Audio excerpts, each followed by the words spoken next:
থেকে কোরবানি দেওয়া যাবে কিনা। নাবালেগ যদি নেশাব পরিমাণ মালের মালিক হয়, নাবালেগ যদি নেশাব পরিমাণ মালের মালিক হয়, শিশু কিশোর অথবা সুস্থ মস্তিষ্ক সম্পন্ন ব্যক্তি না, এমন ব্যক্তির টাকা পয়সা আছে। একটা ব্যক্তির মাথা ঠিক নেই, 3 তলা 4 তলা বাড়ি আছে, কথার কথা এর নামে আছে, হয়তো অন্যরা তাকে দেখাশোনা করে, তাহলে শিশু কিশোর তাদের টাকা আছে কোরবানি দেওয়ার মতো, নেশাব পরিমাণ মালের মালিক তারা।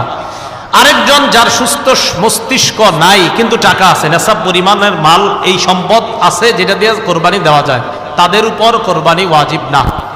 বলেন তাদের উপর কোরবানি, তাহলে বলেন তো কোনো শিশুর নেশাব পরিমাণ মাল আছে, কোরবানি ওয়াজিব না। কোনো অসুস্থ যার মস্তিষ্কটা সুস্থ না, তারও নেশাব পরিমাণ মাল আছে, কোরবানি ওয়াজিব।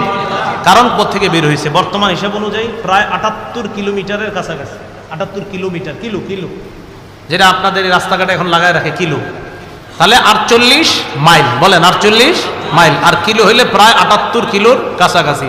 যদিও 72 কিলো অনেকে বলে, কিন্তু আসল সম্ভবত আপনার সঠিক মাসালাটা হবে 78 কিলোর কাছাকাছি হওয়া। এরপর ওলামায়ে কেরাম আছেন, তাহকিক করার তো অবশ্যই সুযোগও থাকে। তো যাই হোক 48 মাইল তো মনে থাকবে, 48 মাইল এটা ঠিক আছে। তো কেউ 48 মাইল দূরত্বে যাওয়ার নিয়ত করে গন্তব্য থেকে বের হয়েছে, আর কিলো অনুযায়ী বললাম কত, প্রায় 78 কিলোমিটার, এই পরিমাণ যাওয়ার নিয়তে বের হয়েছে, তার উপর কোরবানি ওয়াজিব না, তার উপর কোরবানি ওয়াজিব না, তার উপর কোরবানি ওয়াজিব না, এরকম মুসাফিরের উপর কোরবানি ওয়াজিব না।